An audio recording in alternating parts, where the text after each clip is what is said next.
خلونا أنا وياكم الحين ناخذ لفة على لوسيد ونتعرف على السيارة بشكل عام. من أول أشياء راح تجذبك في الوجهية الإنارة الصغيرة هذه، ولكن على صغرها جدا ذكية. 9000 عدسة موجودة داخل الإنارة، مستوحاة من أعين الحشرات، ومن كثر ما هي ذكية يحتاج تبريد موجود في الأسفل هنا، والهواء يروح من الأعلى. الشبك السفلي فيه بوابات تفتح وتقفل حسب الحاجة، وإذا فتحت تخلي الهواء يدخل بطريقة زوبعية بحيث أنه تركز تبريدها على المبردات، بكذا ما تحتاج تحط مبرد كبير ونفس الوقت يكون أداء جدا عالي. عندكم 3 خيارات من الجنوب، 19 و20 وأيضا 21. هنا عندنا واحدة من الكاميرات الجانبية حقت المراقبة. القزاز الأمامي متصل إلين آخر اللوسيد، وهذا شكل القزازة من الداخل. شوفوا كيف قطعة واحدة وشماسة متصلة بنفس القزازة. من الأشياء الموجودة في السيارات الكهربائية بشكل عام الشاشات الكبيرة، بعض الأحيان يمكن تتضايق منها وما تبيها.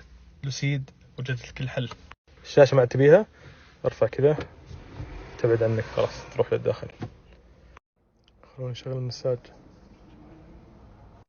أقوى نسخة حاليا موجودة اسمها دريم برفورمانس، قوتها 1111 حصان، 4 وحدات. في نسخة اسمها سفاير بس هذه ما هي للبيع، هذه بس للعرض، قوتها 1200 حصان. تخيلوا السفاير هذه من 0 ل 100 تحت ثانيتين. شوف كيف تحكم بارتفاع ونزول الدركسون من الشاشة.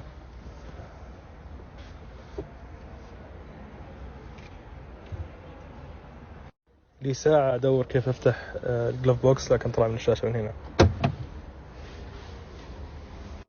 آخر نقطة حاب أذكرها، حجم السيارة يا جماعة الخير مو طبيعي. حجمها خارجيا أكبر من ال5 سيريز من BMW بشوي، ولكن من الداخل هو الشيء الغريب اللي فيها. من الداخل مستغلين المساحات بشكل مو طبيعي.